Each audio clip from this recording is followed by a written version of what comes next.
are like considered persona non grata because you're in the Midwest. You're like not considered whatever. Good enough to be, we all know the truth. We all know the truth. We all know the truth. What? That Northwestern is the Ivy of the Midwest. Northwestern does not have anything to prove to anything east of it. That's what I think. I think Northwestern is fine just the way it is. What about University? Hi guys. Or St. Louis? Or is it University of Missouri? It's St. Louis? Washington University. Washington University, St. Louis. In St. Louis. And I actually, I am a WashU reject. I have a rejection. Ooh. I was rejected. I got rejected from 2 schools, Washington University and UNC Chapel Hill. UNC Chapel Hill. Oh yeah. Nope. But the year that I applied, not a single person from Dade County got accepted. They accept, and this has to do with their state constitution and their taxation. They only accept like less than 3% of people from out of state. So for people out of state, it was harder to get into there than an Ivy. You know, ironically, they say that University of, if you are ironically, you would love to at least be a part-time, if not full-time resident of North Carolina at some point. Then it wouldn't be hard. UNC Chapel Hill is considered the #1 public Ivy in the country in terms of value of education. Like if you're and North Carolina schools are unbelievably cheap. Like it's ridiculous. Like, so, if you're a North Carolina resident and you want to go to UNC Chapel Hill, the the return on investment from spending like the $6,000 a year or whatever it is to go there out of what you would get out of it. I know, you know what, and it's their state school system because we actually, I was did a summer program at Appalachia State, which is a state school. Appalachia State, which is in Boone, and that was his safety school and he did get accepted there and they have a very good music school there. And I was so like, if he had gone there, I'd be doing like, we called it the happy naked money dance. Like I would be like, because the price difference plus it would be so easy to get in state. I went to twist my arm. I went to Rutgers and there was nothing to sneeze at that. I worked my ass off to get in there. And of course it was very difficult. All of my classes in political science were lecture halls. There were 200-300 people in some classes. So you really had to be sufficient to really learn everything on your own, but it was certainly worth it, if not, for no other reason, because the education component is why you go there, even though Rutgers has a reputation as like, also being how big is that school? Oh man, 30+ Okay, yeah, that's ridiculous. Yeah, that's a little too extreme. Well, UNC Chapel Hill's got the same number. I will say this, that I personally was interested in applying to schools that had small journalism programs, even if it were at a big university, because you get the best of both. And speaking of journalism, hi all. We will be speaking very shortly with journalist David Sirota, and we were talking about schools because I did a little research into David, and it turns out he is a fellow alum of Northwestern. And so I'm always happy to talk with, there's a little bit of a club thing about Wildcats. No, but people don't like the whole club component. Obviously, Justin Jackson, who is one of the most amazing activists we have. Also one of the Wildcats. Yeah. I know. I can't help it. I like it. I would be thrilled if somebody, was a CU Boulder grad. I mean, that's really where I feel my loyalty is to Boulder. Guys, how do we have 70+ people not hitting the like button? What's going on here? What's going on here? Come on, I don't see one. I got to see one. Come on. Sad. I really just think is it that they're not watching on YouTube. And no, if you're not watching, Sam is watching. Jonathan's watching. Logan's Sam. watching. Guys, naughty Sam. We need it. We need as many people clicking the like button. So we will be talking with David Sirota. He is a journalist. He's been a contributor to Jacobin and The Guardian. And he also was Bernie Sanders' speechwriter in 2020. So he will have some very interesting information. Talk about somebody who really is in the inner circle. Very inner circle. Very much so. So that, he has taken, much like Breonna Joy Gray, they were really front and center to basically be Bernie's, not just attack dogs, but his most ardent defenders. Because again, you're talking about the entire, DC establishment apparatus on both sides. Sam's in Colorado. Sam's in Colorado. Sam. Emily, hit the like button. Sam. Cheyenne, hit the like button. Jonathan, like button. You could bring presents back, Sam. You could bring gifts, Sam. Yeah, they got those kinds of gifts that you really like. They've got good edibles out there, good selection. Yeah, everybody likes Although, speaking of edibles, I have a new connection for really good edibles. Well, that's good. I don't do edibles, but Jen does, so that's that's her deal. But everybody would probably enjoy life a hell of a lot more. Well, it's wasted on you. Cannabis is wasted on you.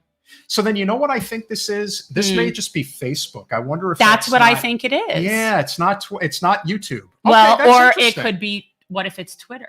No way. No way. Why? How do you know? Well, because Twitter has the biggest audience. So that's probably Facebook. So if anybody's on Facebook, hit the like button, but that's okay. If Can you do it on Facebook? I guess you can. Yeah. All right. Yeah. But but that doesn't necessarily equate to anything helping us on YouTube, though. No, so that's we definitely need everything on YouTube. There's no question about that. YouTube is obviously the primary source of where we want to be. And Lulu wants to join the live stream, so she's going to get her front. Hey, sweetie pie. Say hi, Lulu. Oh.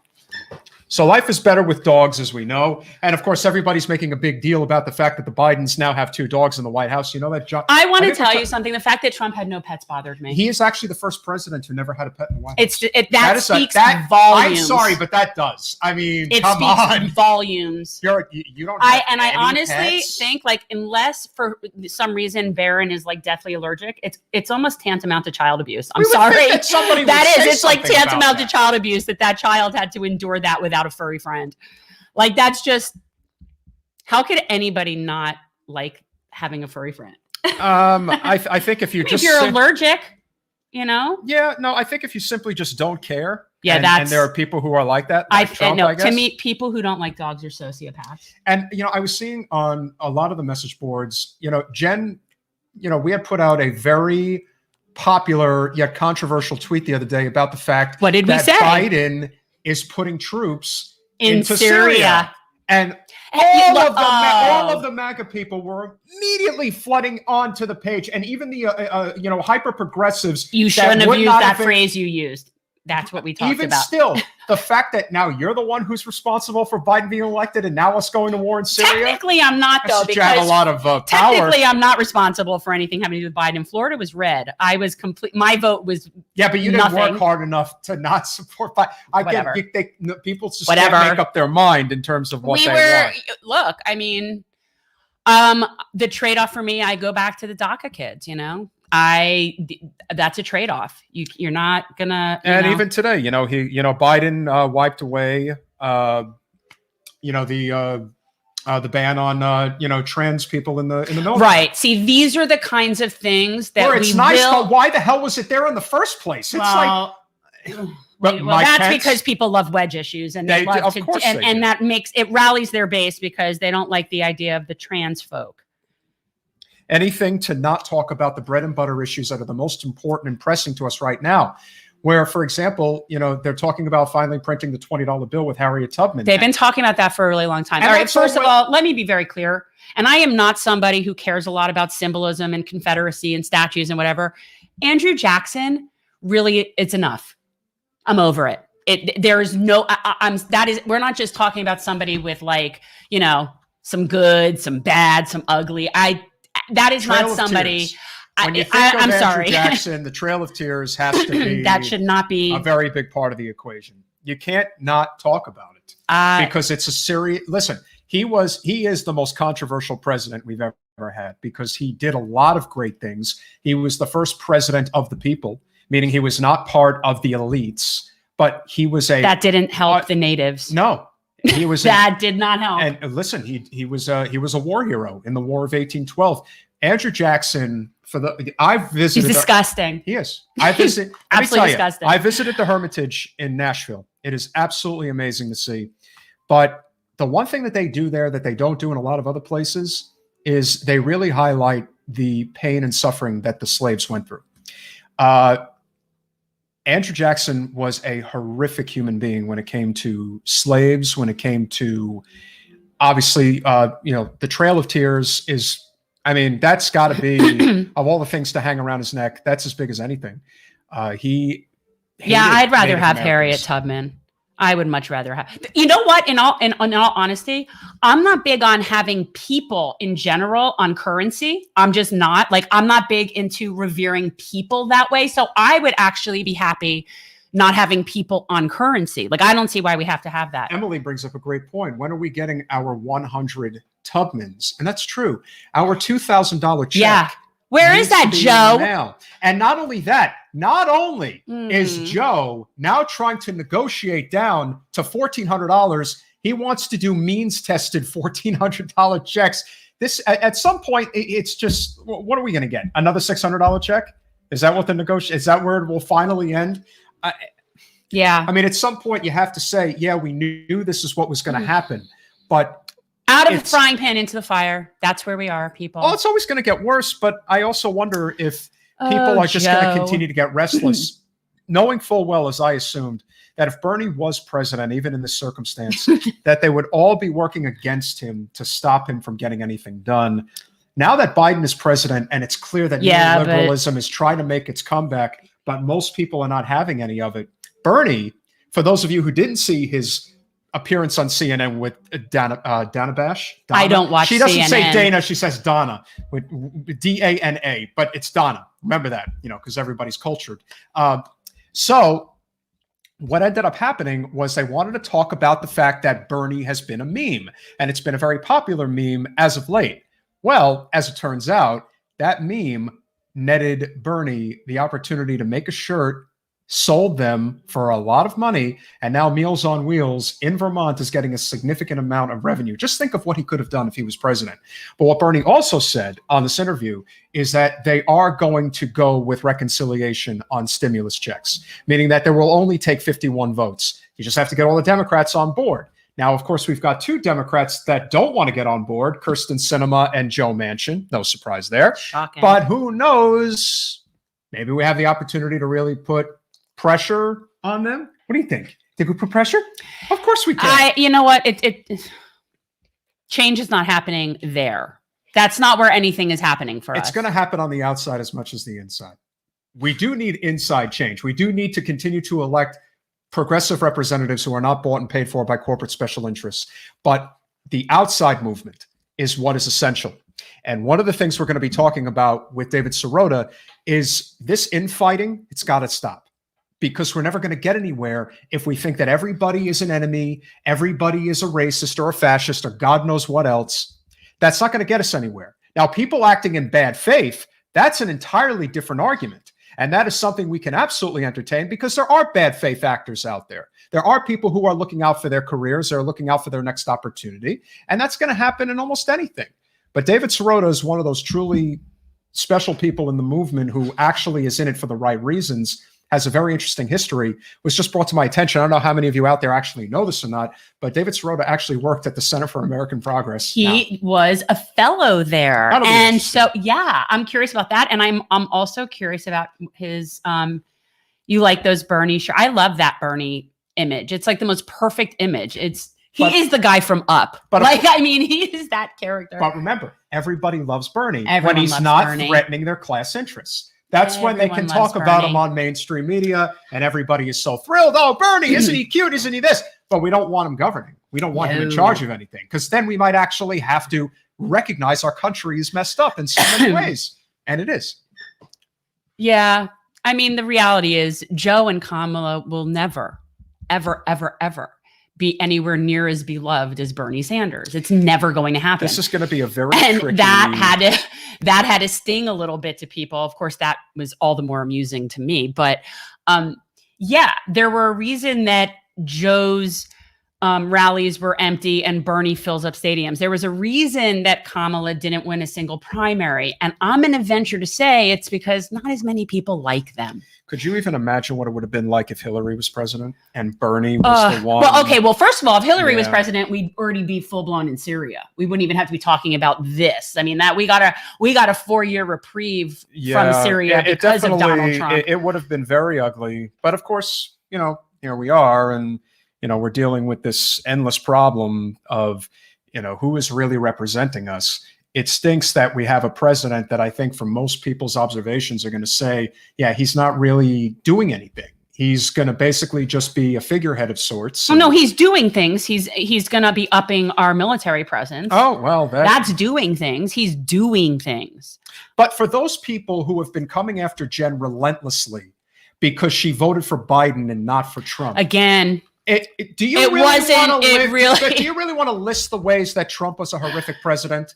Not just the least of which is that he was a bigger drone bomber than Obama was, but no one wants to talk about that. Yeah, honestly, it was a crapshoot. Could have gotten us out of Yemen. And again, didn't do it. I didn't. It doesn't matter because Florida was red anyway. So in all reality, it really mattered No, not but who I voted feel for. but I truly feel for the people who supported Trump because they are so desperate for something else, because they hate the system as it is, and they really felt that Trump was going to present them with something different that would have given them an opportunity to really have representative government, and we don't have it.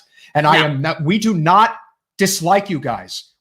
There are always going to be the outliers. You know, everyone wants to talk about the insurrection that took place on Capitol Hill, the, let's say, 1,000 people that stormed the castle. There was about 100,000 people there, and the other 99,000 we're not doing that. Exactly. So it's unfortunate that we're fighting this uphill battle with corporate media.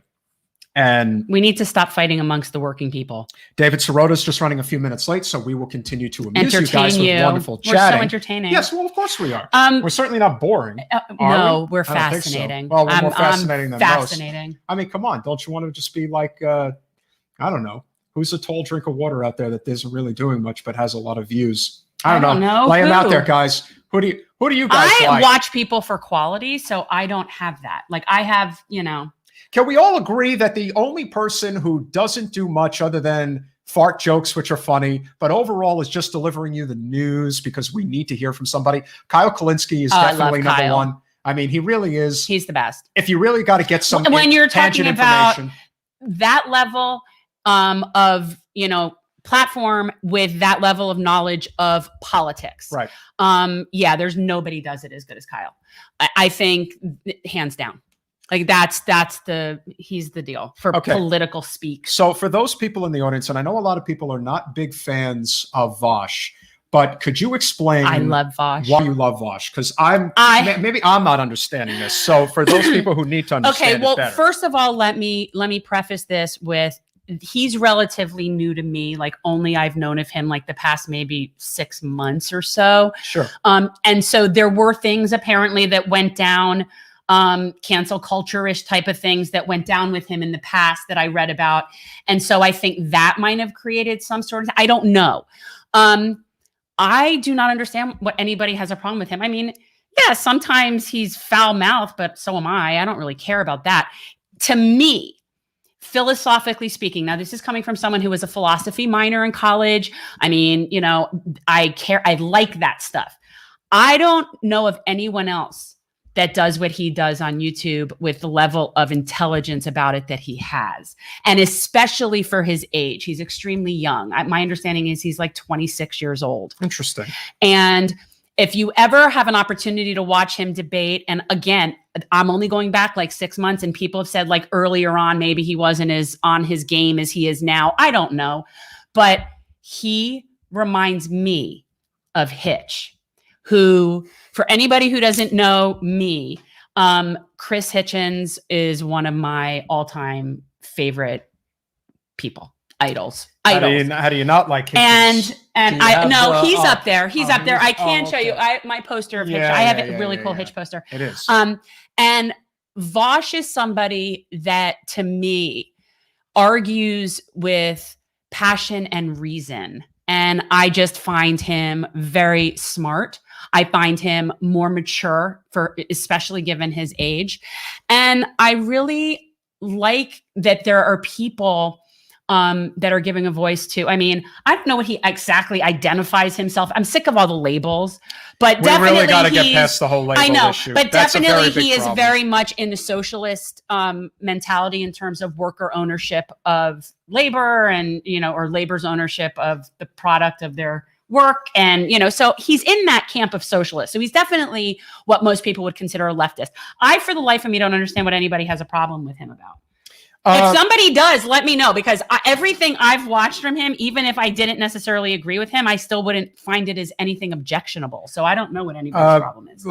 Emily mentioned a libertarian socialist, and how can you, I'm kind of like that. That almost sounds like me. Well, that's what, again, Kyle Kulinski. Kyle Kulinski is libertarian left. Now that he calls himself a populist leftist. Yeah, and that's pretty much where I fall. The problem with the libertarians is that they really do believe in this ideology of no help from anybody. Well, wait, but see, if you say you know, libertarian socialist, then you're inherently saying that we're having the collective nature of a social I think that there's a government. very big difference between if you have libertarian social values versus libertarian economic values. Yes. Two very different things. So that's what it, to me, if you say you're a libertarian socialist, then that Yeah. means you're a libertarian regarding civil liberties and you're a socialist regarding economic policy. 1000%. And actually, that is a very good description for me. It really is. And that it would explain, you know, my thing with civil liberties is part of the problem that I'll get crap from like the woke left and a lot of the neo-libs because I'm not hard enough about issues like gun control. Like I don't, like that's not something that I get into, and I see it very differently. And especially I see it differently now that I have friends that are in vulnerable communities and come from vulnerable communities, and just I have a very different perspective on it than that group. I think it speaks more to the fact that, you know, again, wedge issues is what helps form more strident teams. You know, that to me is a much bigger part of the equation. Why do people always end up on Team Red or Team Blue? It's not because of Medicare for All or a Green New Deal or ending the wars. It's because of wedge issues like, you know, abortion, the Second Amendment, Yeah. LGBTQ rights. Like, for example, today, the fact that Biden did remove restrictions on transgender people being in the military. Yeah, I would say the overwhelming majority of people are going to be in agreement with that, but there is still a portion of the right, in particular the evangelical right, which has a very strong hold on the Republican Party, that are going to make a big deal about this. And for a lot of people, they may even use it as a rallying cry in the midterms, which is a joke because it really isn't an issue that affects your daily life. It just affects your psyche, which is unfortunate that people are so concerned about what other people do. And that's where the libertarians come in, and there is that common ground, because libertarians don't give a damn about what you do in your life as long as you're not hurting anybody else, especially them. You can do what you want. That's your choice. That's why most libertarians are completely agreeable about, you know, legalization of all drugs, not just cannabis, you know, just basic things, basic necessities that we need. Well, in society. they do not believe that there should be government controlling our individual freedoms. No. And neither do I. Actually, so I'm pretty, you know, again, and it comes back, you know, as an issue because people like to pick and choose their amendments. Just like, you know, religious people pick and choose parts of the Bible that appeal to them. It's the same thing. So it's like the same people that are so big on their First Amendment right, but they don't like the Second Amendment, or the people that support the Second Amendment, but they don't give a rat's ass about the Fourth, Fifth, and Sixth, which, by the way, we lost with the Patriot Act. So it's interesting to me. Everybody sort of cherry picks the Constitution. Why is my Constitution over here? Oh, there's your wonderful Constitution. It's always here. And so, you know, really, you know what we used to joke about when we had this joke among some of my law school friends that we wanted to be Third Amendment specialists, that we were going to graduate from law school and be Third Amendment specialists. And Third Amendment is you're never gonna. No. Third Amendment is, oh God, it's no, just so funny. It doesn't. There isn't a lot of. We don't really use it. No, it has to do with quartering of soldiers. Yes, that's ridiculous. It. That's right. That's right. But that was the whole thing. So everybody was all about like all these cases about the Fourth Amendment and the Fifth Amendment, you know, and all this stuff. And we're like, let's just specialize in the third. We're going to specialize in the Third Amendment. That was it was a joke. I think that they did make a joke. I don't know if it was like Comedy Central, like South Park or something like that, but they definitely made a joke about the Third Amendment, about quartering soldiers. And it's true. You technically should have to quarter soldiers, but I'm actually pretty much a First Amendment absolutist myself, with the exception of inciting danger or harm. So anything that isn't going to bring imminent harm or danger to people, or isn't threatening people's lives and liberties in a, you know, threatening, menacing way. I'm a pretty absolute First Amendmentist. I am. Right to free speech. And that is the freedom of the press. Which Amy Coney Barrett didn't know all five. So I find it very fascinating. Freedom of the press, freedom to right to bear arms. No, that's the Second Amendment. That's what I'm doing. Oh, I thought you were listing the five in the first. Well, the five in the first are freedom of speech, freedom of the press, The separation of church and state. That's establishment. Well, that's freedom of religion. Freedom of religion. Freedom of assembly and assembly. Right to petition the government to address grievances. Okay, that's the one I forgot. Yet Amy Coney Barrett did not know these things. Yeah, but Amy Coney Barrett is a puppet who was installed for the purpose of just voting for what they want. Can't we have some credentialing requirements for that job? Like, I didn't think this would be necessary to say, but like, can't we have the requirement? And it's crazy that the people on the Supreme Court have tried cases. I know that sounds crazy. But yeah, I think that we should have some practical experience with those people. I think that that's a thing. Oh, David Sirota's here. So for everybody, really quick, make sure you hit the subscribe button, like, comment, and share, and also retweet if you're on Twitter. Make sure you get everybody over to YouTube. We are very pleased to welcome into the studio Bernie's press. Bernie's speechwriter. But David Sirota is a journalist, an actual journalist. This is something that I delineate for people on a regular basis. But this is a real journalist. Hi. Hey there. How are you? I'm good. Welcome, my friend. You always have to do that. Oh, excuse me. Well, there you go. Now it looks really good. So what's the shirt you're rocking? The Spectrum? What is that? Yeah, the Philadelphia Spectrum. Well, is it Jim? Is that what it is? Well, it's probably like a Rocky reference, right? Yeah, no, it's the old stadium that the Sixers used to play in. Oh yeah, you should know that. Well, I know that. How do you not know that? I was saying it was a Rocky reference because you always spoke the Spectrum, And that's where you're from, right? You're from Philly. Yeah, I grew up in Philly. Yeah. Yeah, that's really cool. I did do a little research and saw that you are a fellow Northwestern alum, so that pleased me. I am. And not just any Northwestern, but Medill, like me. Did you go to Northwestern? I have a master's. I was there at Medill at the IMC program from 93 to 94. It was like a 5-term master's program, but yeah. Cool. Very cool.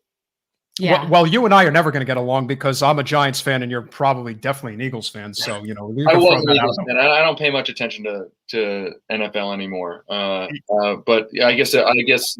Yeah, in the NFC, I'm an Eagles fan. I'm technically supposed to be a Broncos fan where I live. Oh, well, listen, the Broncos fan base is amazing. It covers that entire Western region outside of, whether you're a Seahawks fan, but we're not going to dive too deep into sports. No, I know you want to. I know you want to. But no, and I came across some other interesting little tidbits of information about you that I thought were kind of fun. I feel like you and I could commiserate because I think we both supported John Edwards at one point. Oh, a long time ago. Yeah. Yeah, same. But I saw that. And because to me, that's this one thing in my mind where I'm like, oh, how did I not see that? Yeah. It was pretty bad what happened with him. Yeah. I would like you to share with our audience what you've been up to since the campaign. Obviously, Daily Poster is taking off, and we're very happy to see that. So if you can share a little bit about what that particular publication is all about and why being a part of that would be better than, most of the mainstream news that's going on these days. Yeah, I launched a journalism organization where we do investigative journalism. We follow the money, hold both parties accountable. It was what I was doing before I went to the Bernie campaign, was doing journalism for many years. Took a hiatus to work on the campaign. I had worked for Bernie 20 plus years ago on Capitol Hill. So he asked me to work on his 2020 campaign, which I did. And now you can find our work at dailyposter.com. And we do real journalism. That's what we do. Yeah, people don't understand that. It's funny because, I am not doing that now, but as somebody who has a journalism undergraduate degree and spent time at Medill, I understand the concept. And it's amazing to me what we settle for now, what people think is journalism. And I'm old enough to remember that when news anchors were journalists, there was a point in time, it ended with the Brokaw, Rather, and Jennings was the last generation of actual reporting journalists that sat in those seats. And now it's people think that the news is news. Yeah. And it's corporate propaganda. And, what are some of, I always tell people follow the money. So if somebody is getting paid, to sit there and do corporate talking points, or they're being sponsored by, Raytheon, probably you're not getting independent reporting. I would agree, or at least the news organization has to answer to those interests. And I agree with you. Follow the money is the big. It's a cliche at this point, but I don't think enough journalists are doing it. And we do a lot of it. And look, there's a lot of money to follow. And we do it on both parties. I mean, we opened the story about how the money behind the insurrectionist Republicans, the Republicans who tried to overturn the election. Yep. There's been kind of a little bit of a, not exactly a fraud, but a little bit of a sleight of hand, corporations saying, hey, we're ending our small PAC check donations to these members of Congress. Meanwhile, they're not saying that their executives are going to stop much larger donations to super PACs that those Republicans actually rely on for most of their money. So we've done some reporting on that. I think it's important to follow the money when it comes to the Democrats. I mean, Joe Biden's healthcare plan in his COVID relief bill is a plan almost ripped, at least I guess conceptually, from the insurance lobby. And the insurance lobby spends a lot of money in politics. So it's important to try to follow the money for both parties. Yeah, I agree. I did not realize until Jen brought it up that you actually were a fellow at the Center for American Progress. So I take it you had a... Those are not our favorite people. No, I take it you and Nira probably had an interesting relationship, if you can talk about that. And, I think the Center for American Progress is emblematic of the problems that exist in DC today as far as the neoliberal centrism that has grown. It's just out of control. And can we just do like a sort of, Center for American Progress 101, because there could be people watching this that are like, what is that? Exactly. So if you would, since you probably would be able to describe it better to anyone, and if this isn't anything that is interesting remotely for you to talk about, I'm happy to talk about it. All right. Yeah. So actually, that we're talking about it, I think I can show you. You see over there, up in the upper right corner. Yeah. Yes. Like right here, like in the upper right corner. Yeah. There's a Newsweek story about my time working at the Center for American Progress many years ago. And it was about how we developed a lot of pushback to George W. Bush. And I think I was the third or fourth employee of the Center for American Progress. And I worked for Bernie, and I worked for Dave Obey on the Appropriations Committee. And then I got a call from John Podesta asking me to work for the Center for American Progress. And, I was not exactly a kid, but I was pretty young, and I decided to do it. And it was I got a lot of my gray hair from that experience. I was going to say, but what is this? What is the Center for American Progress? Well, the Center for American Progress is supposed to be kind of a left of center place that develops ideas for the Democratic Party. Right. So like the policy arm, the little policy writing arm of, and what we now think of as neoliberal centrist Dems. Yeah, it wasn't necessarily supposed to be that. And I got myself into some little bit of friction, put it that way, when I worked there, because I took the mission seriously. And folks who are interested, you can Google this. I had friction because I took the mission seriously that we're supposed to hold both parties' feet to the fire. Yeah. That's what a 501c3, a nonprofit, is supposed to do, or at least, not be partisan. You can be ideological, but not partisan, and there's a difference. And actually, in 2005, Joe Biden's bankruptcy bill was finally, I think it was the third time it was getting a hearing in Congress under George W. Bush, newly reelected George W. Bush. And I published a report about the Democrats in the House who were working with the Republicans to help put Joe Biden's bankruptcy bill, which harmed consumers and helped the credit card industry, put that bill on George W. Bush's desk. And the House Democrats yelled at John Podesta about it. They dragged him in, had a meeting with him, yelled at him, told him, why is your guy doing this? Why is your organization doing this? And I got into some trouble. And my response at that point was, well, I thought we're supposed to hold both parties' feet to that. I thought, like, we're against this bill. I thought that's what, and the point in telling that story is I guess I was naive enough back then to not realize that we may say we're nonpartisan, but actually the wink and the nod is that you only really go after Republicans. And so Yeah.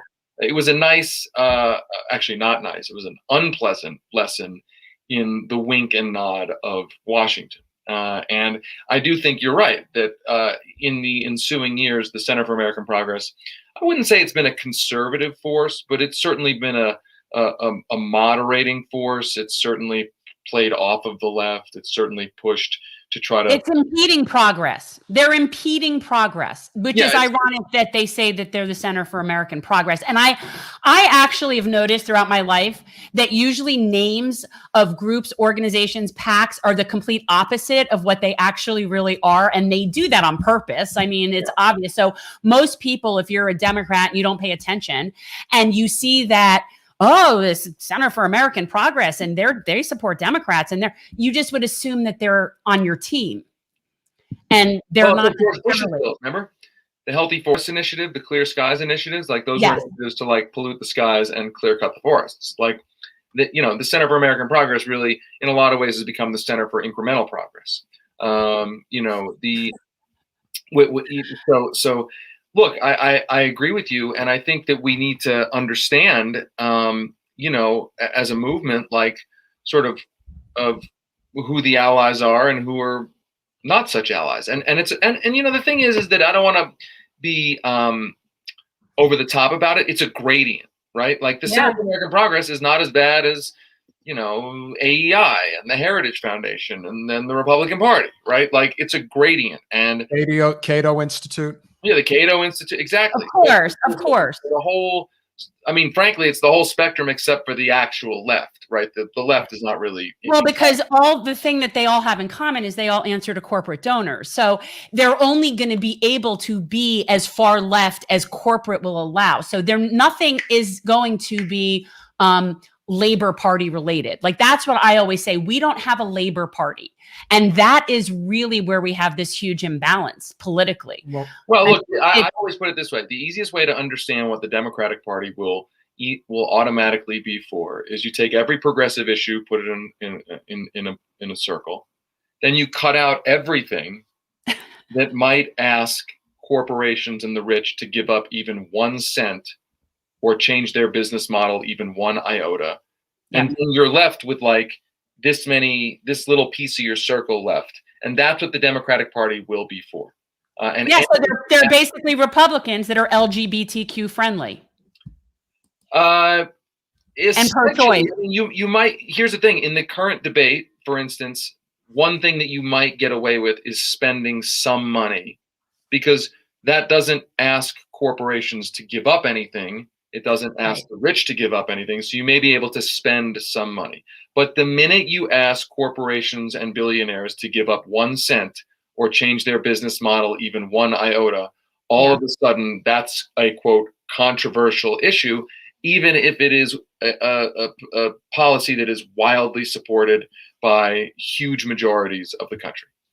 I think they're very afraid of any type of structural changes that may be coming. I think there's a lot of unrest that's been going on that is now starting to surface in a way that I don't think people have really seen before. There was definitely a movement, back in, the spring of 2003 when it was, I can remember being at Rutgers in a lecture hall and listening to students talk about how we have to go to Iraq to give them their freedom. And it's like, are people really thinking like this? And then eventually, you start to recognize that the game is being run on you and more you become aware of how this is done. But I don't think anything really changed structurally in terms of people's ability to recognize what's going on until Bernie ran for president. I think when he did that, everyone who perceived it to be one way, like it's really these good guys versus these bad guys, it's not like that at all. It's corporate versus non-corporate. And Bernie cast a very bright light on it.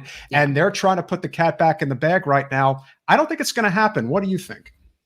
Well, I think you're right to say that Bernie catalyzed and was in a position to ride a wave of anger. I wrote a book back in 2000, I think it was 2008, called The Uprising. And the premise of the book was basically that the public is angry at a government that has decided brazenly not to deliver for regular people. And the contest in politics for the next generation would be which side can channel that righteous anger. And the thesis of the book was, if the progressive movement does not harness that anger, then right-wing authoritarians will harness that anger. I'm not here to say I told you so, but you did. Sort of did.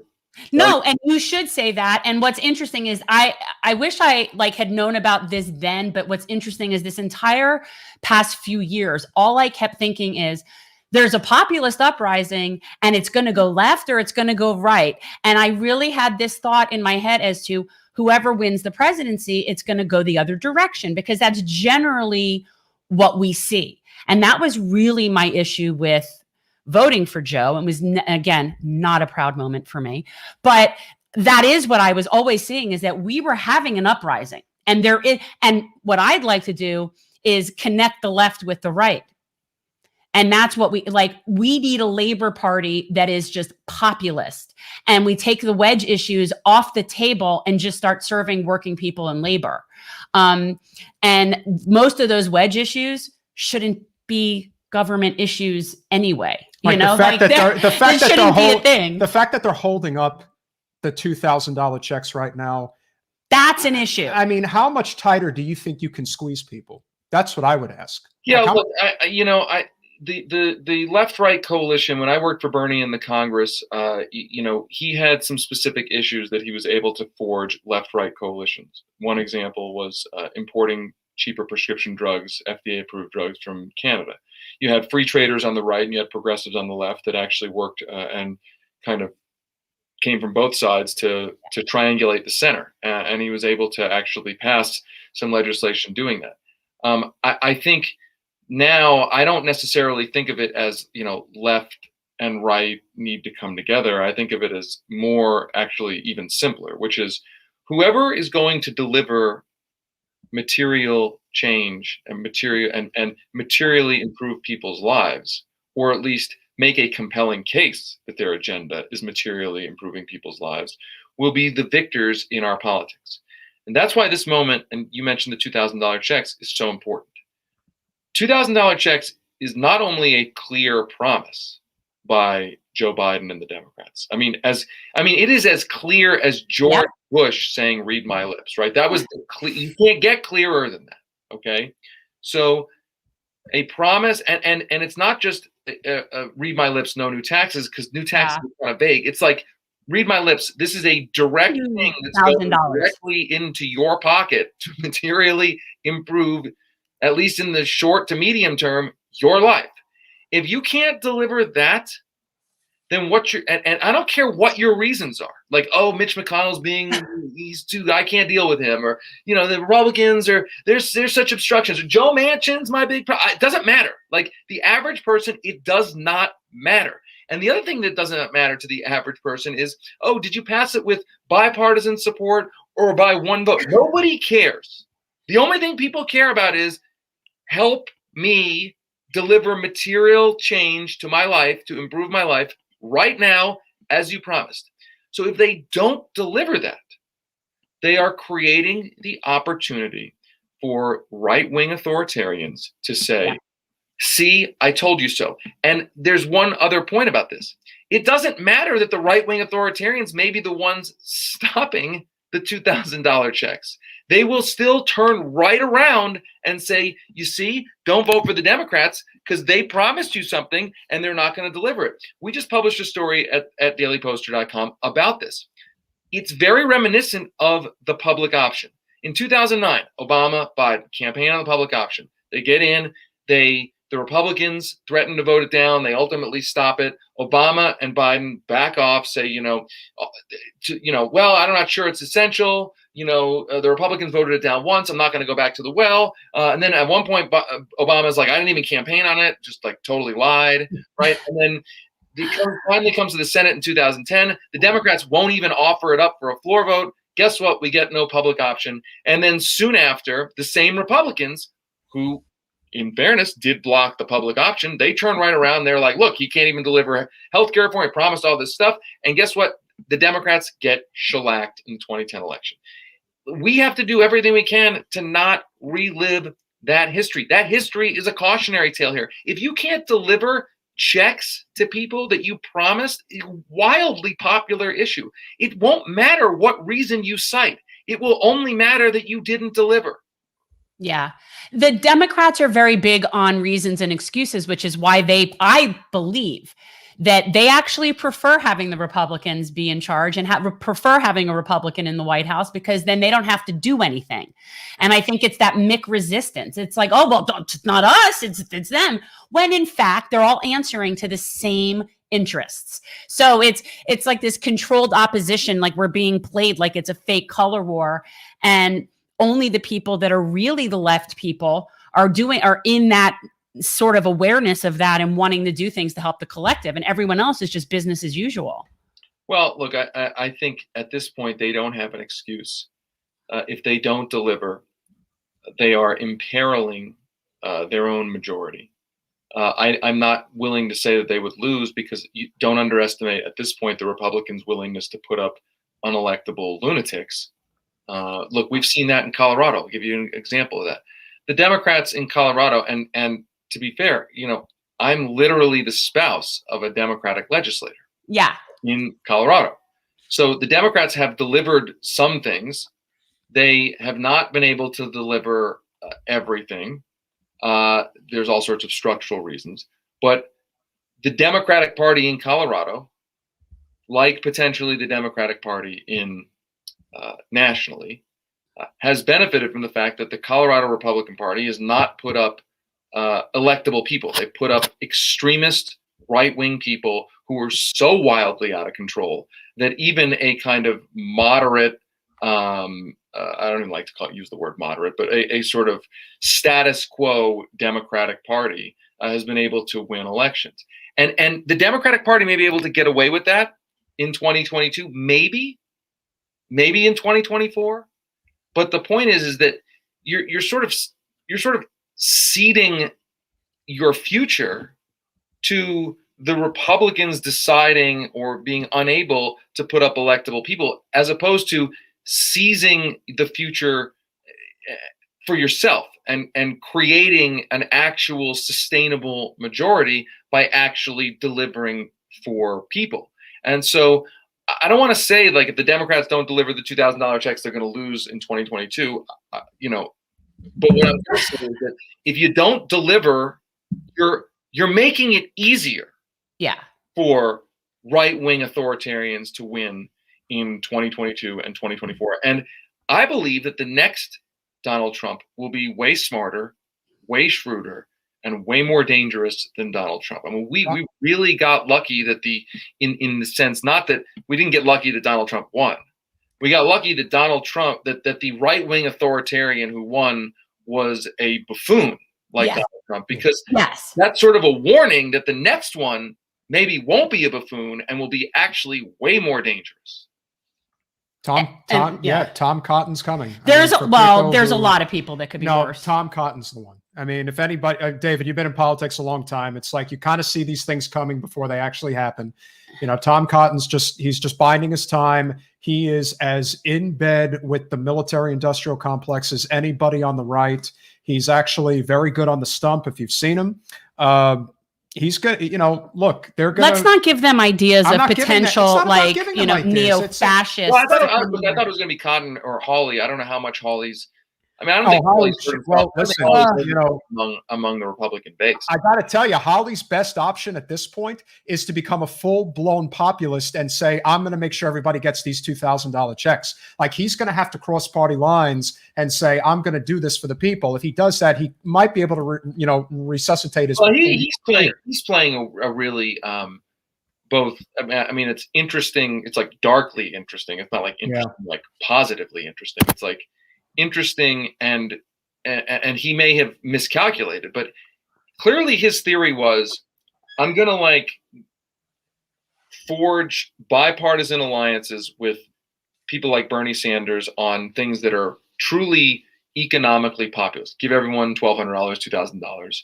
But then I'm still a Republican. I'm still relying on the Republican base. So to compensate for that, with my base. I'm going to go like wildly right wing on things like, overturning the entire election. Like that's quite a kind of wild calculation to make, right? It's sort of the kind of a bizarro version of the moderate Republican. Like the moderate Republican theory is like, I'll be here sort of in the quote unquote center in Washington, and I'll like make deals, and I'll be sort of Mitt Romney moderate. Instead, Hawley's like, I'll go here with Bernie Sanders, and then I'll go like here with like Ted Cruz, and like sort of try to put the like these two things together. And like I think he went so far to the right that, in theory, I mean, you never know, right? Take the long view.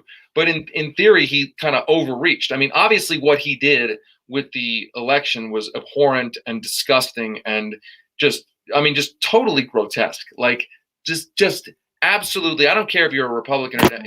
If you're trying to overturn the election, that's just totally and completely grotesque.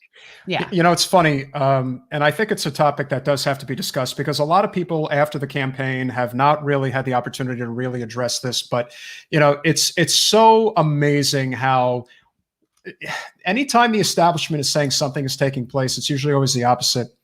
So when somebody like, Hillary Clinton, who could not accept losing to Trump, made up the Russian boogeyman, now Trump is doing the same thing, saying that the election was stolen. Last I checked, the only election stealing that took place in this country was to ensure that Bernie Sanders did not become the Democratic nominee and ultimately the president of this country. Twice. And I think that going forward, I mean, you can't live in the past. There are things that we have to do going forward. I think a couple of the ideas that could really work are obviously ranked choice voting. And I think we have to make a very strong push for hand-marked paper ballots. I can understand people not trusting voting on electronic voting machines. There's always the possibility, of something going wrong. Everyone has their conspiracies about, well, who owns the voting machines? As far as I'm concerned, as long as you're able to count the ballots and you're able to give people choices, I think that makes all the difference in the world. Case in point, in Maine, they have ranked choice voting. The Green Party has no infrastructure whatsoever.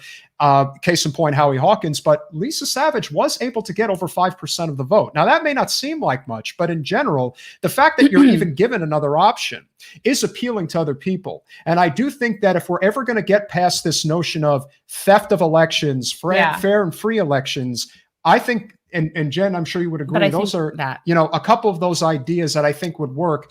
But in terms of what transpired during the primary, how do you feel it ultimately went down from the perspective of somebody who feels like basically we think Bernie got cheated, and we want to know why he didn't fight about that. And we want to know why Bernie didn't say, wait a minute, something is not right here. Between Iowa and Nevada and everything in between, something went very awry. Especially with what happened in Iowa with Pete Buttigieg and the way that whole thing went down. I feel like was just a scam. Well, look, I'll say a few things that are broad without being exactly specific. Typically, I find, having now worked in politics for 20 years, that politics is much more Veep than House of Cards. Okay, so House of Cards presents a world in which 17,000 pieces are put into place, and there's puppet masters and the like.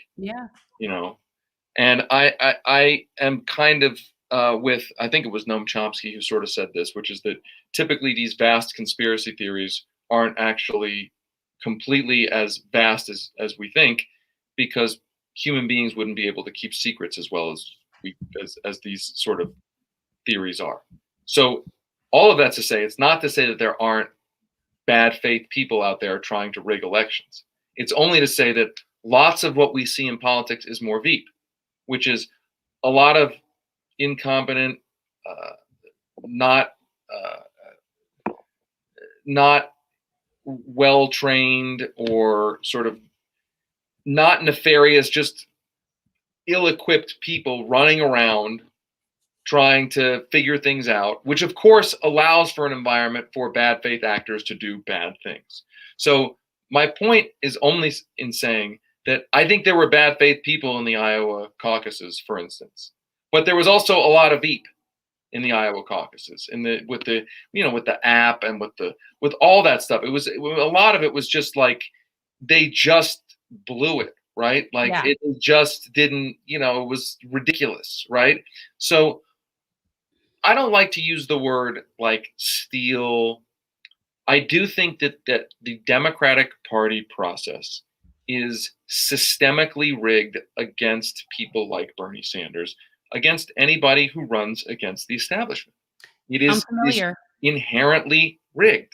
It is like shouldn't even be up for debate. It's rigged from the establishment endorsements. It's rigged from money. It's rigged from how hard it is to get in many places to get even on the ballot. Okay, and again, I'm the spouse of somebody who ran against a Democratic incumbent and defeated a Democratic incumbent from scratch, right? That I think was the first time in 40 years that it ever happened in Colorado. Don't quote me on that, but the point is that the system openly, without having a conspiracy theory, the system openly is. I mean, I remember that whole race. Like I remember being like, wow, why is it this difficult for you to just get on the ballot? Like, how is it this hard? Like, it's insane. Like, why is it? So the point is that I'm a kind of reporter who believes that 80% of the nefarious stuff that's happening in politics is right there to be read right in the fine print. You don't have to suss out some secret. It's right there, right? So as it relates to Bernie, like, look, running in a primary against first, the Hillary Clinton, the most famous Democrat in the world in 2016, running as Joe Biden, a former vice president, like that's a real uphill climb. I mean, people have asked me, oh, why did Bernie lose? Did he lose because of this? Did he lose because of that? And look, I have my own, shoulda, coulda, wouldas. Like I was somebody who was pushing for us to contrast a lot more sharply with Biden than we ended up doing, and at times we did. And there's a lot of shoulda, coulda, woulda. But if you want a reason why Bernie Sanders didn't win the primary, I'm sorry, it's not a very satisfying reason. Okay, and the largest pot is like a pot, like this slice and this slice. Okay, you want the biggest slice of the pie? Immediate past vice presidents of parties almost never lose their party's nomination. It almost never happens. Like 70 or 80 years. I mean, you got to count Alvin Barkley, who like kind of only sort of ran 70 years ago. And if you're not counting him, it's like 100 years. So my point is not to say that it wasn't winnable. It's only to say that if you're looking at the pie, why did we not? Yeah, we could have done this, we could have done that, and this could have rigged another. But 75% of it is like the dude was the immediate past vice president, and they don't typically lose. Now you can analyze that and say, why does the Democratic Party, why does the Republican, why do voters typically reward the immediate past vice president of their party? And that's a fair question, because it's a very bizarre phenomenon, right? A country that claims to be unhappy with its politics is constantly re-electing incumbents and constantly renominating these people who were in the government that the people in polls say they are upset with.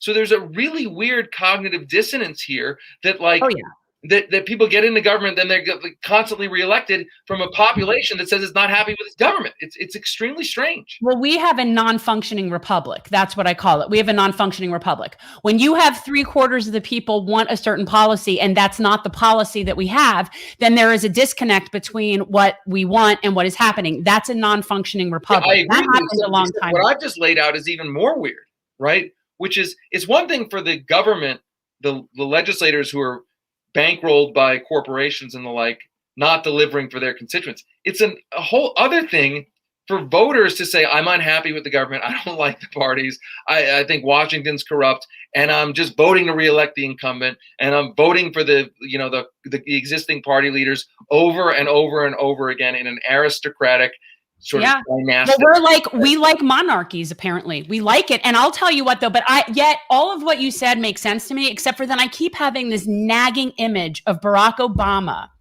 in my head, sort of saying something like along the lines of, well, if Bernie looks like he's going to do well, I'll have to get involved. And then I recall him actually doing so. Was I imagining that? Because that's what it seemed like to me. Well, I don't think that it would have gone this way without him. look, Obama, I think has played frankly, I think he's played an incredibly, incredibly destructive role in so many ways. And I know that's not a popular thing to say, but I will give you my spiel. Barack Obama came in and could have been FDR. He had a mandate to do essentially whatever he wanted. And he used his power to shield Wall Street and the health insurance industry from real systemic change. I'm sorry, like, I don't enjoy that. I don't like that. I think it's the biggest devastating. It's heartbreaking to me. It really is. He also put the thumb on the scales for Hillary Clinton. He essentially took Joe Biden out of obscurity, made him his vice president. I mean, there's a lot of like 2 degrees of separation to Barack Obama for what we're living through.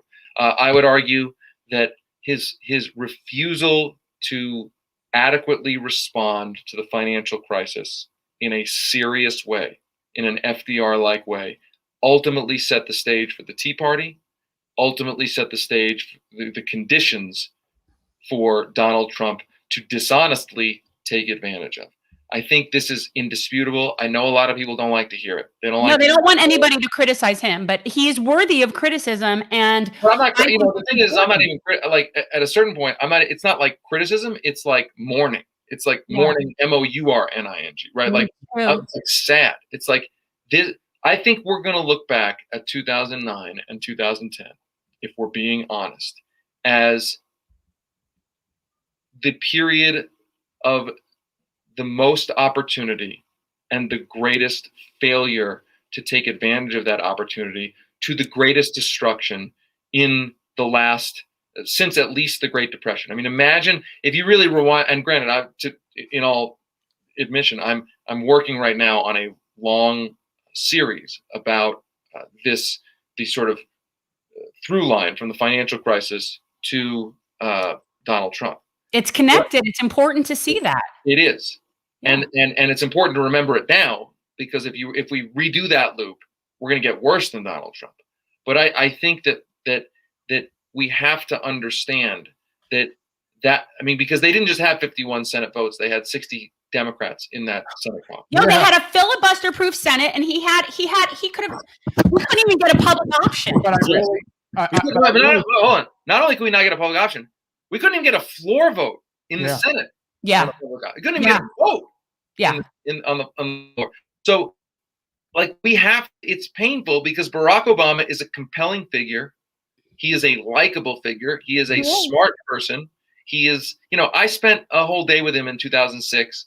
I wrote a Nation article about spending the day just with him, trailing him, and like, he's a super compelling, smart person, which actually makes it that much worse and that much more sad, because he knows, and he refused to have the courage to do what was necessary. Now, I grant everybody who says that, look, he was facing first African-American president. He faced unique challenges with that. And, are you going to get caricatured? And he had to navigate that. I totally understand that. That makes total sense. But he had, every president. He runs his cabinet with Goldman Sachs. Yeah, every president has to navigate different things. And okay, you had to navigate that. And I get that. But he came in with this huge mandate. And, the thing is that and we go back to the point that we talked about. If people are mad, rightly so. If people are starving and struggling and being thrown out of their homes, the anger is going to go somewhere if you don't deliver. Yeah. It's going somewhere. It went to the Republicans in 2010. Obama managed to survive in 2012, but the Republicans kept control of Congress. It ultimately became Donald Trump. And the point for now is, if the Democrats don't learn, you must deliver. If you can't even put $2,000 in people's pockets that you promised in a George Bush read my lips kind of way, what do you think is going to happen? What do you think you're just going to get? Maybe you'll get away with it for a while, but what do you think is going to happen?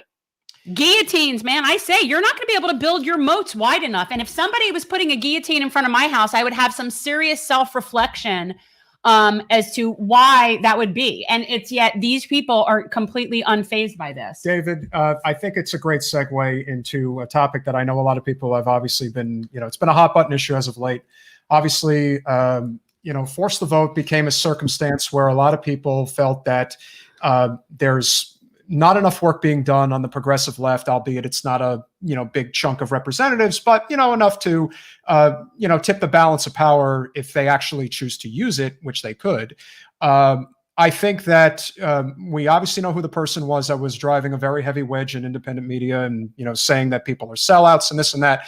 I do believe that the people in question that were in elected office probably could have said more and, could have been a little bit more vocal about, why it probably wasn't the best strategy. I personally think it was. I thought it was a good idea. I don't think it was the best strategy because at that time, Republicans did control the Senate. Now that the Democrats are in control of all three elected branches, I would think now would be the time to really, form some type of a movement. You want to say it's for Medicare for all, whatever it is. But like you said, the Democrats did not anticipate winning the Georgia runoff elections. Now they have no choice, and now they really are backed into a corner. But I'm curious as to what your thoughts are when it comes to independent media, because it does seem like there is this fracturing, this splintering, if you will, that's been going on as of late. And very, very easily, people are willing to throw people under the bus. People were calling Jen a sellout, for God's sake, the other day. I mean, at some point, you got to say, all right, maybe we're taking this a little too far. Maybe we're not being very rational about this. But I can also understand, as you alluded to, the anger that is amongst the people. But the left is eating its own, and it should not be being spearheaded by progressive talking heads. It's not serving us in any way. Well, I have many thoughts. I mean, my first thought is that I don't believe differences over strategy are differences over values. I think that although I will grant folks that the suspicion is that folks in power portray differences of values as differences in tactics. So by that, I mean, you often hear politicians say, hey, listen, I want to do this thing, but I can't do it because of this or that procedure. It's just, I don't disagree with you on the strategy, on the values. I disagree with you on the tactics.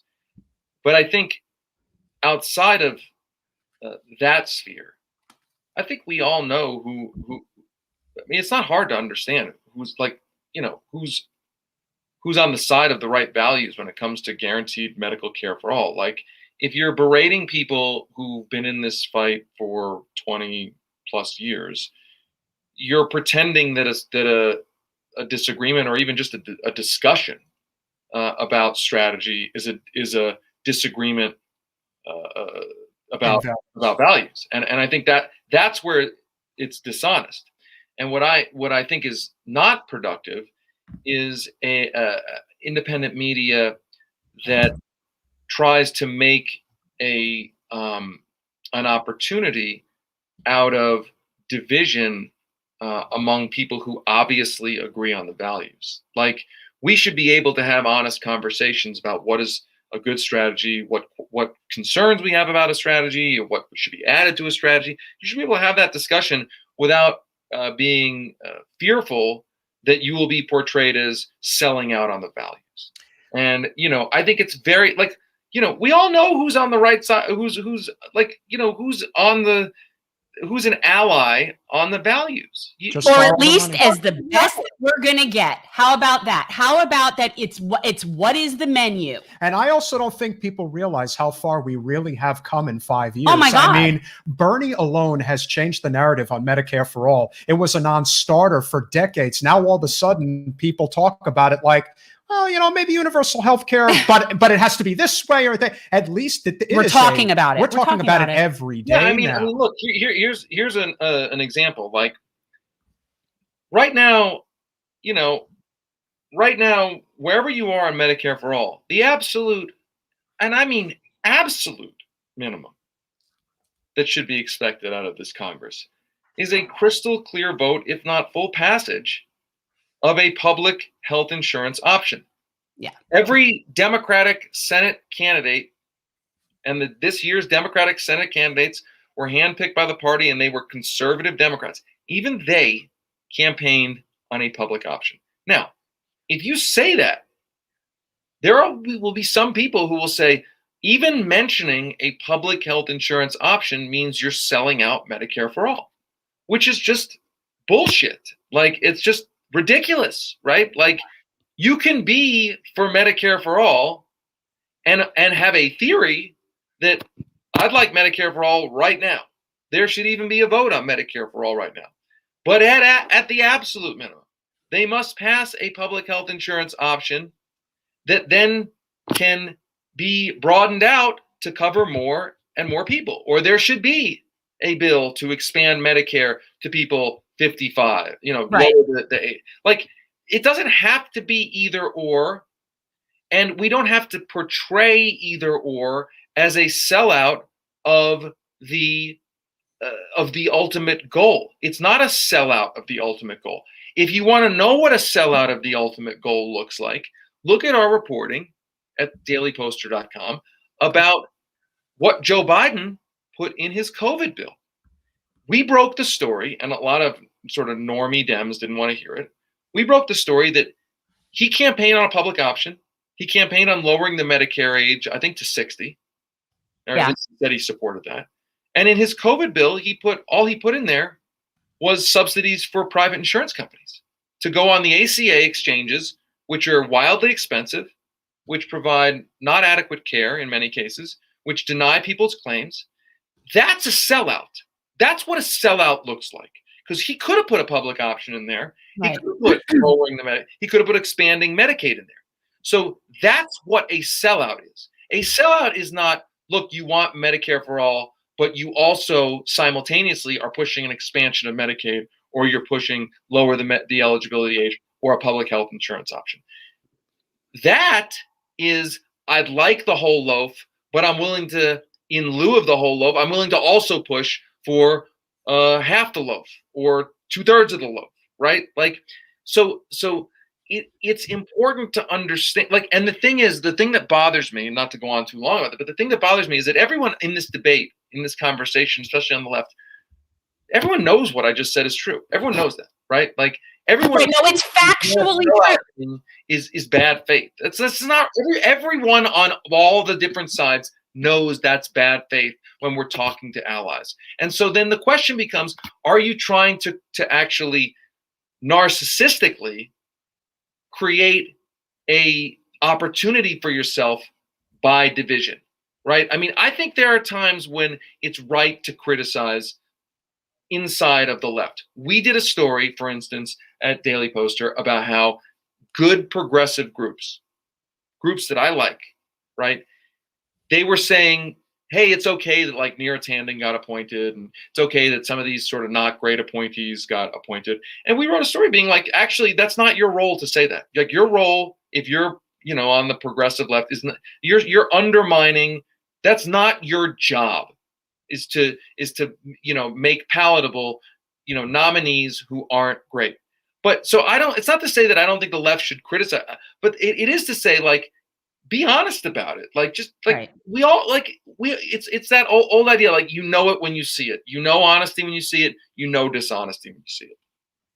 I agree. I don't hold it against any of them. I really don't like even talking about this because I don't even like giving it airtime because the whole thing is ridiculous and juvenile. I'm gonna share a story very briefly because, David, of all the people that had to deal with Jimmy, I think you came into the conversation in the most genuine way possible. You came to it from a factual perspective. You came to it from a strategic perspective, not this, let's mudsling back and forth and say that my side's right and the other side is wrong. Like, I can't even with, the whole, Jimmy versus Sam Cedar nonsense. The issue that I have, and this goes back over a year, and we seldom didn't want to tell the story because we don't want to get involved in the drama.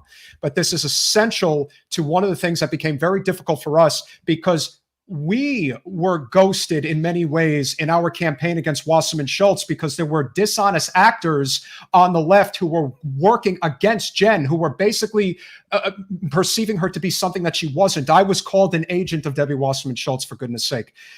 What did end up happening that I think a lot of people need to know, and this story needs to get out there. Jimmy came down here a year ago for a comedy show in Miami. And I would say for the 2 hours that he was on stage, and mind you, I know Jimmy on a personal level. I had dinner with him in Chicago. So I texted him to let him know that we would be at the show.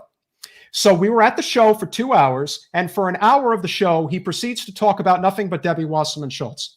By the time the show was over, he not only does not even acknowledge the fact in front of 500 people, mind you, he is very popular. He gets a lot of people out to his shows. It was full. It was definitely full house, yeah. He not only did not mention that Jen was in the audience and could have easily said, this would have been infinitely more valuable than of ever going on his show. Just the opportunity to say, Jen Perlman running against Debbie Wasserman Schultz. How many people probably would have signed up to volunteer on the campaign? That was like almost in our district. Would have phone banked. Oh, it was like 10, 15 But you need to get back to the best part of the story. But the best part of the story was not only did he not mention that Jen was there, he had Tim Canova, who was in the audience, stand up and take a bow to the crowd. If that wasn't a slap in Jen's face, I don't know what is. But it was done in such deliberate fashion. And I'm thinking, he did it very spitefully to hurt me. We're trying to beat maybe of all the people, and you really know what goes on the Hill.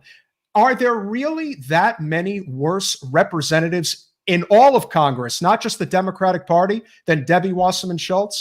Wouldn't you think it would make sense to, even if you're not a big fan? I mean, but just somebody who's willing to curse out AOC as a sellout who's been there for 2 years for not jumping onto this strategy. And yet this is the same person who ghosted the person running against the person who he made his whole show about bashing. And not only that, but even to this day, I mean, a lot of people who know Canova now, he was actually going around saying very negative things about us, about Jen. And of course, he came out in support of Trump. He was even at one of the Stop the Steal rallies here in Broward. And I'm just thinking, you know, Jimmy has never even acknowledged that he was wrong about this. And that he's still friends with him. That doesn't mean anything. See, that's the part.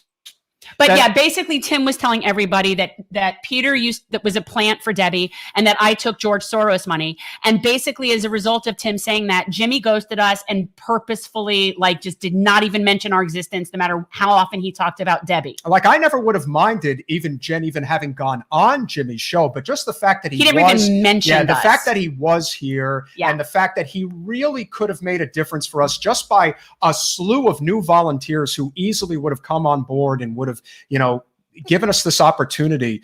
Jen still managed to get as many votes as Tim did with 10% of the money. I mean, it's absolutely incredible. And I gave him a really expensive pack of weed gummies that I brought as like a nice gesture. And you know what, to be honest with you, I'm annoyed about that. I should have never given him those because that was even after the show. But the point is, for those people out there who think that this is a real fighter for all, that that Jimmy is not above criticism. Hypocrisy. We can tell you that, and again, Jen does not get involved with any of this stuff. I didn't want to talk about it. I hate talking about it. It's infuriating. But don't think that Jimmy hasn't done things that aren't. I don't want to say nefarious. That's not the word I would use. Counterproductive. Like we said. Well, look, my only response to it is, I've tried to remain factual. I don't think it's productive. I think it's productive to have debates, vehement debates, disagreements about tactics, about strategies. I don't think it's productive to berate obvious allies. And I reject the idea that people like AOC or the squad are not allies. I just reject it. Like, you're going to have to show me a lot more. I do too. Like, I don't agree with everything that AOC or all of her tactics. I mean, I'm not saying she's infallible or perfect or any of this. Like, they're politicians. Like, you gotta have a realistic attitude about this. But they're sellouts. They deserve to be cursed out. I'm sorry. I just reject that. I reject it. I think it's and I never am one to play like a sexism card or that kind of thing whatsoever. But the way that he turned and spoke directly at AOC in the camera and was talking to her was the most disgusting, misogynistic tone. Like, how anyone can think that would productively move things forward in any positive way. Yeah, and you can say that I'm jaded, right? I'm living here in Colorado, where our senators are Michael Bennet and John Hickenlooper, two Democrats who, if you want to know what a problematic Democratic representative is. Like, I give you my blue state, Colorado, electing those senators, like those people who you have to worry they're going to support the filibuster. Like, those are real problems. Those are not allies, right?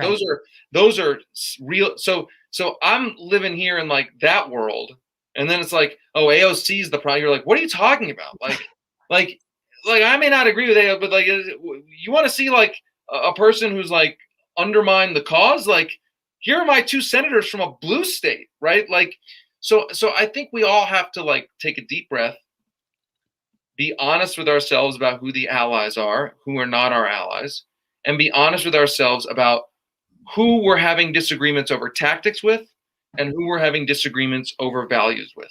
And I think it's pretty clear. It's not hard to know. Like, you know, when there's a disagreement with Michael Bennett or John Hickenlooper, typically it's a disagreement over values. It's not a disagreement over tactics. When there's a disagreement with like AOC and the squad, typically it's a disagreement over tactics. It's not a disagreement over values. Like, show me some evidence that it's a disagreement over actual values. Like, I don't buy it. Like, and I don't. And by the way, I don't think it's a disagreement either over courage.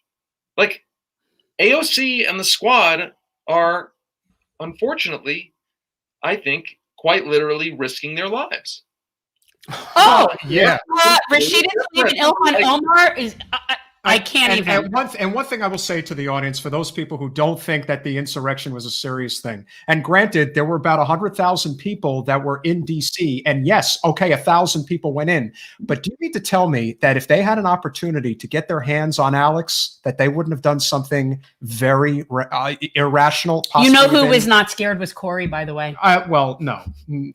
Nothing's going to scare her. Corey's like Jen and Corey were slave mates with but brand it's new just Congress, like they'd asked her if she was worried, and she's like, "Yeah, no, I come from the streets." That stuff is real. I used to host radio here in Colorado, drive time radio, and I walked by a picture of Alan Berg every day. Alan Berg was the radio host in Colorado who was killed by Nazis, literally. You can look it up. You know the movie Talk Radio?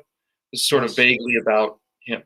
And I got all sorts of threats when I was on radio here in Colorado. It's not to say that I'm like a martyr or like, oh, feel bad for me. No, but the point is, like, that's real. Like, that's real. And the people in the squad, the legislators, I mean, they are, you know, I don't want to say they're at risk. Hopefully they're not at risk, but like, that's a scary experience. So sort of saying that they're not even courageous and they're selling it. Like, I just don't. They get death threats. I don't buy it. Like, I don't buy it. And you're going to have, like, the burden of proof on that is high. And like, I wake up and when I pay attention to politics, I'm thankful people like that are even willing to be there, because like, life is short. Like, those people are, you know, I mean, it's, I don't want to overstate it. Like, being in Congress, you have people worship you and you're famous and, you know, like, you have entourages and that's all cool. But like, ultimately, like, day to day, like, that's, you know, there's other ways to kind of live in the world where you don't have to deal with that. And like, they're dealing with it and they're fighting a good fight. And like, I appreciate it. It's not to say they don't deserve pressure. It's not to say they don't deserve criticism. Like, believe me, like, if they sell out, I'll be pressuring them. I'll be right. When he starts taking money from the military-industrial complex, then we'll call her out. Offer an amendment and they don't do it, and they've got some BS reason. Like, I'll be there. But like, there's a way to criticize them in a respectful way, because ultimately you're going to have to show me that they are disagreeing with me on values, not just on tactics. Yeah. It's a whole different thing with, like, you know, corporate Democrats, who we all know are corporate Democrats, who are disagreeing with us on values and pretending it's only about tactics. Like, Joe Manchin is disagreeing with us on values, not on tactics. Like, he can say, "Oh, I just don't like the filibuster." Like, no, it's like, that's a lot of nonsense. Like, that's a disagreement on values. You're a conservative. You don't really believe in like serious change. You're gonna have to be pushed, kicking and screaming, to like actually do anything. So like, that's not a disagreement on tactics. That's values. I hate to cut this short, but I thank you so much. If for anybody out there, one more time, dailyposter.com, please sign up. David, thank you. We can't thank you enough. We just realized we've been talking for an hour, but it just goes to show you it's been an amazing conversation. Thank you for having me. And I should tell you, as much as I love Denver, I'm super jealous that you're in and near the ocean. Oh, real? And I'm a mountain girl stuck in a beach town. Like I went to Boulder. I missed my time at the. I'm like, it's driving me crazy. So well, after this is over, if you're ever in Florida, we'll get together. You know what? Just take solace in the fact that you live in a state that actually wants to make sure that COVID gets under control. Well, you have legal recreational weed. Enjoy your life. Yeah, we're in a state where we have a governor who literally is trying to kill people. us. So yeah, I would not trade my state government for your state government. There you go. But like right now, like the beach sounds pretty sweet. So when you go to the beach, just know, like I want you to like send me like a thought wave, like I'm here, like I will, and I've actually been going lately. I'll go, and I will. You really I do have to be coming out to Colorado as well. Keep an eye on Anna Escamani, who will be most likely running for governor of down Florida. Here. Things are going to start to pick up in the next few months, so we hope we'll have you back again at some Good, I will. Thanks again. Appreciate it. Thanks, David. Bye. Okay.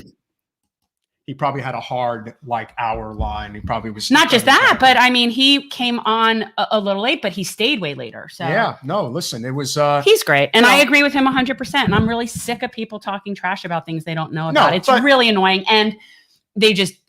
It's very annoying. Listen, and like David said, and he was right.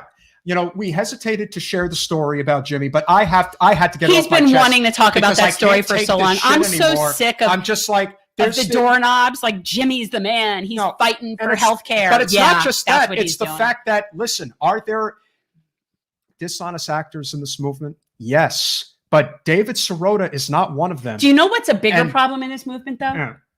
Egos. Oh, yeah, of course. So here's the thing. I'm a very Occam's razor kind of person, right? So to me, I'm infinitely more likely to think that there's a major ego problem on the left than I am to think AOC is a sellout. So what's more likely to me is that the left are a bunch of people want clicks, like just ego, just one. I don't know. I don't even know what it is with him, but hypocrisy comes to mind. I could never do a show, or we could never do anything that was about taking pot shots at other people. The only thing I could say that Jimmy is right about is he says you always have to punch up. Oh, and I agree. Punching up is correct, but when you're fighting amongst yourselves, you're punching left and right. You're not punching up. No. And you're shooting yourself in the foot, because the reality is, whether we like it or not, the squad is what we got. That's right. That's the menu, just remember, people. It's the at menu. least you've got people who are in Congress now who are not just going to sit idly by. I mean, do you have any idea what Ilhan Omar goes through every day? Like, that's the people have no idea. You want to talk about courage. You want to talk about death threats. And here's the thing. And she's so badass. I really would love to meet her. I need to finagle that somehow. You got to talk to Rasha. No. And I've been texting her, and I want to get Rasha to come on. But anyway, yeah. So I'm sort of I'm going to worm my way over to Ilhan at some point. Jen has a good friend who's up in Orlando who may potentially one day be able to get Rashida Tlaib on the podcast. We're working. We have to work. We have to massage it. But first, I want to get Rasha on. But I have a lot of love for Ilhan, and I think that is one badass. And if you want to talk about a circumstance, huge respect for those. And listen, we know we have a lot of we have a lot of viewers out there and a lot of supporters who obviously supported Tulsi, and we always appreciated Tulsi's anti-war message. But I got to tell you, the way Tulsi threw Ilhan under the bus, that was, I mean, of all the things that she did, that to me was unforgivable. Here's the thing, though. This is why I like her. This is why she's so. First of all, I think that she's like teeny. I think she's like, from what I understand, she's like a little teeny person. And I want to say, those are very misleading people, because some of the most baddest ass people come in those small little forms. This is a woman who spent 4 years in a Somalian refugee camp. Do you think that there's anything that somebody like Jimmy Dore is going to say about her? Really? Like, the one thing I've noticed though about Jimmy is that he doesn't go after Ilhan, which I find interesting. No. Maybe he's not as dumb as he makes himself out. No, he likes that. He somehow thinks that he's entitled to go after AOC because he made her. She went on his show. He had her on. She owes him. Are you kidding me? Doesn't work that way. Get over yourself, you egomaniac. So unfortunately, we are in a very tricky spot right now because we don't have the pieces in place yet, but we're getting there. And right now, I think the people in charge see that. And even the people who claim to be in the movement, but are really in it for themselves, they see that as well. Because 2 years from now, even 4 years from now, who knows how much smarter and more efficient we're going to end up getting. who's to say that Nina Turner, that's the one thing we didn't get to talk about with David, that I do think is essential here. The one person who needs to get elected, who can take the heat off of AOC is Nina Turner. And that's why she needs to get into Congress, because if she gets in, there will be a lot less pressure on AOC to have to be the standard leader bearer. Because I think Nina that's something people, and even Kyle Klinsky said something about this the other day, that he had thought and was somewhat it's not delusional, but I guess just overzealous in thinking that we'll get the squad in people that share our values and that'll be good. And it is good. Don't get me wrong. But there was this sort of underestimating people's leadership and strategical political skills is different than their intentions and their values. So I think that what Nina brings is that strategy and leadership that it needs. And again, this is not criticizing the squad. I don't do that. I think, it's very easy to play Monday morning quarterback and you're not in their shoes. But I think that there is also an inexperience issue when we're talking about someone like Alex. She's young. She's never done this before. And I think that that's a very tall order to place on her shoulders. Like, you've been there for 2 years. You should be leading the entire everything. Like, I think it's a lot. I'm going to share another little story real quick, Greg. Yes, Nina. Oh, Nina. There is nothing like Nina. And when I actually met her, I met her at the People's Convention in Philly back in 2016. Now, this was the convention for the people, not the corporate Democratic Party convention. But who showed up to the People's Convention? Nina Turner. And not only did Nina show up and gave an unbelievable speech in front of 300-400 people, she actually introduced and wrapped her arms around, I kid you not, Jill Stein. And I remember saying to my friend who was sitting next to me, I said, oh, this is going to play at the convention. I guarantee it. Now, did I think that they would just kick Nina out of the convention? No, but the Democratic Party has no qualms about how low they're willing to sink. But speaking of Nina, everybody should check out our interview with Nina. Yes. If you haven't watched it, that is we are on Spotify, we are on iTunes, and of course, YouTube. Please, everybody hit the like button. And you know what? I hate asking for that. You know what? But smash that like button. Smash the like button. Come on, Jordan Cherry, my good friend. He won't ever let up on that. I know, which is good, but it's almost like you shouldn't have to ask. But we do need subscribers on YouTube for sure.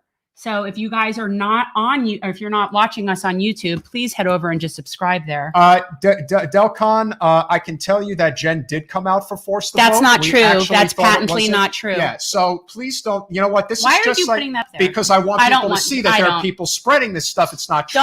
Don't put it out there, because then people just see it. They don't see that it's not true. Don't give that. That's a troll. So again, don't feed the trolls. Let's not assume that somebody's a troll. So every comment made by. Okay. It is what it is. Oh, thank you. And by the way, talking to Nina, it's like, I always feel like I know that I was sitting there like this. Like, it's almost ridiculous. Like, I'm just like this. And I have to, because it's Nina Turner. I definitely think that Nina. Sometimes she texts me back when I text her and I get all excited. And it's really crazy because Rob Portman, I think was his last name, the GOP, one of the two GOP senators in Ohio, is stepping down from his seat. This just came out this afternoon. So this is brand new. And so, look, it's 2022. I don't really think Nina would would take that kind of a leap in a year. You really shouldn't. It doesn't. It's not. And I know there will be pressure. Stop talking for her like to do that, Joe. But this is way ahead. This is cart way ahead of the horse. But can everybody agree that the leader, the one, it's not AOC. It's Nina Turner. Well, she is the heir apparent to Bernie's movement. She is. Everybody has to. And if you've never heard her speak, highly my recommend. God, talk about going to church. And I don't like going to church, but I'll go to her church. So I'm not like my tongue. Declan, it's not tough questions. They're just not true. If you're going to make a statement, at least have the ability to back it up. If you look at Jen's feed, you will see that we actually did support Force the Vote. And Jen doesn't like Jimmy Dore. But you know what? Who I don't cares? Because care. it's about the issue. And the truth is, I was personally like, I don't know that it was the right thing to do, but the truth is, I support a lot of different strategies because you support different things. Because you know how desperate people are now. now. I am of the mindset that you throw everything you have against the wall and whatever sticks. And I don't criticize other people's efforts, and I don't shit on other people's, strategy ideas, and I certainly don't chew out people for not agreeing with mine. So no, I supported them in doing it. I don't necessarily think that it was the best way they went about it. I would have done it differently. It wasn't a movement that I felt the need to add my name to, but I was perfectly supportive of it. But I'm supportive of most people trying to do things that help people. So, that's just the way it is. And we completely sympathize with anybody who's struggling. I mean, I'm struggling. We're not, this is. And David, she didn't come out for the People's Party. She spoke at the Movement for a People's Party. And she is running as a Democrat. And she is like me, where she is also supportive of all other avenues that people are taking to try to reach progress. Yeah. So I support third parties. I support trying to get a second party, because right now we only have one corporate party. I support a lot of different things. And basically, we need to be all doing these things at the same time. That's the goal. So yes, Nina did speak at the Movement for a People's Party. They are not officially on, I think they're on a couple of ballots now. I'm not entirely sure, but right now, as we are, Knight come back on again. They are not in a position where she's going to be changing her affiliation while she's running for Congress and running under the People's Party. That's not going to. It's not even their name. Is even People's Party. Yeah, it's going to be different. It's going to be something else. I hope it's the Bull Moose Party, but that's me. The reality is, if you really want to grow a third party movement in this country, you have to get people elected at lower levels of government in order to build the base of support at the local level to make it possible, like city commission, county commission, things like that. And the truth is, you can make an impact very easily because overwhelmingly the races are nonpartisan.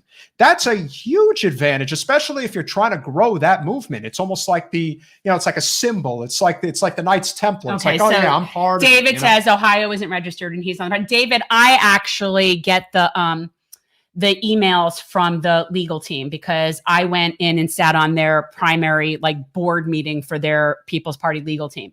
I am not a member of the People's Party, but that doesn't mean I can't be supportive of their effort. This can be a multifaceted approach. Declan, one thing I can say is we agree. The CARES Act vote was terrible, and waxing poetic about it was not a good idea. But you know what? I assure you, I'm not nice to politicians. No. First of all, I don't even think that should be a thing. But what I will say is that one of the next phases of this movement is people have to be willing to know what's going on C-SPAN and know how the votes are going down, what people are supporting, what they're not supporting. Like right now, we need, this is debatable. I'll take AOC. Can you take AOC at her word? I suppose. I don't know. You know what? I don't swear for anyone anymore, but. No.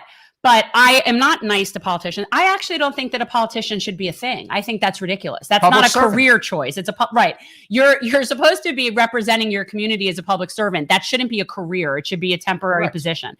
So I don't think that politicians should be a thing. Think of it this way. If you had 40 representatives in Congress that were like AOC, Nina Turner, Cori Bush, what do you think it would be like? Do you think we'd have so much fun? For real. It would be so much fun. Could you imagine if you had a representative like this instead of a representative like Debbie Wasserman-Schultz? Jen, I really like you, and I really hate that Debbie and what she did to our campaign. But yet you didn't endorse me. I didn't endorse you. But you didn't endorse me, Bernie. I was told not to. I was told I couldn't become the Senate Budget Chair Committee person if I didn't not play ball. So I understand. I don't really hold that against him. I don't hold it against anybody. I really don't.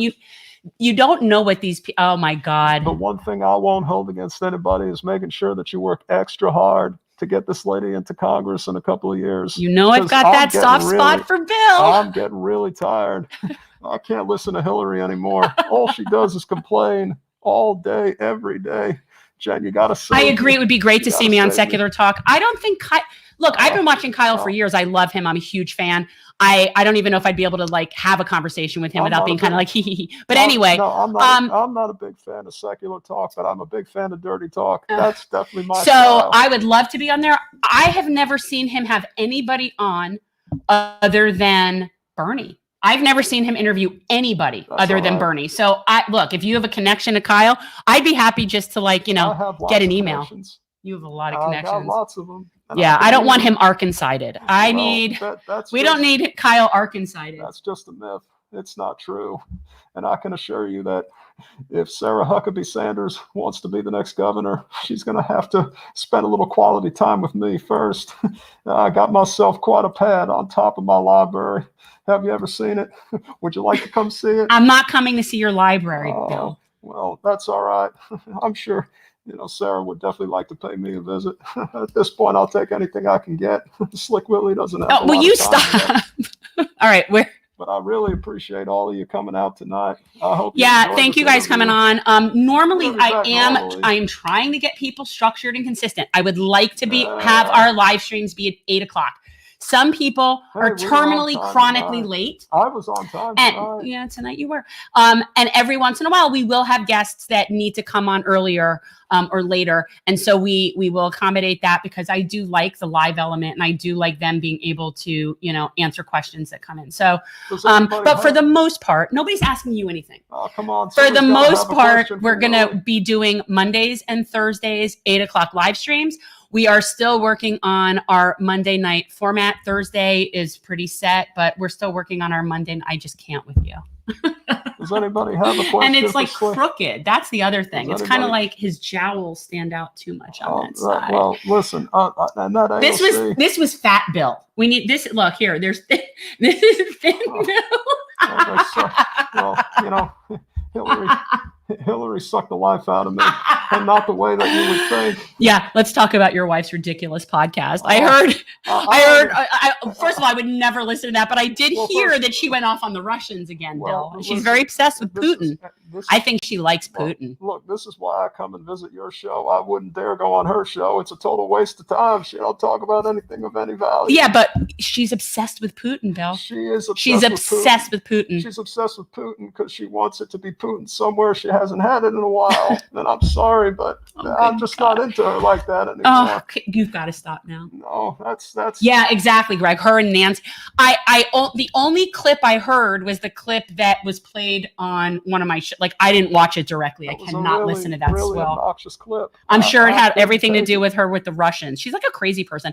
If she weren't her, she'd be in a padded cell. You don't know what it's like having to wake up in the middle of the night here screaming Russia, Russia everywhere, and oh my God. She's very busy right now working her little Kamala puppet. She's got her Kamala in the White House. I've accepted the fact I have to sleep in the guest house from now on. You're better off in the guest house. I get much better sleep anyway. So. All right, can you stop? No, all right, so guys, who are we having on Thursday? Thursday. As a matter of fact, I think we're having on that very nice fella from the South. His name's Lee Carter. Oh, yes. Okay, so Thursday night, Thursday night, we are talking with Lee Carter. He is, he actually is self-proclaimed socialist. He's crazy that way. Actually, he's a really cool guy. I haven't met him personally. He was a congressional candidate, and now he's running for senator or governor. No, he's running for governor of Virginia, right? He's in the state house in Virginia. Okay, so he's in the state house. He was running for Congress at some point or something. He was running for federal office. Oh, But in any event, Lee Carter is running for governor of Virginia. He is going to be our guest on Thursday night, which I'm really excited about. So check that out.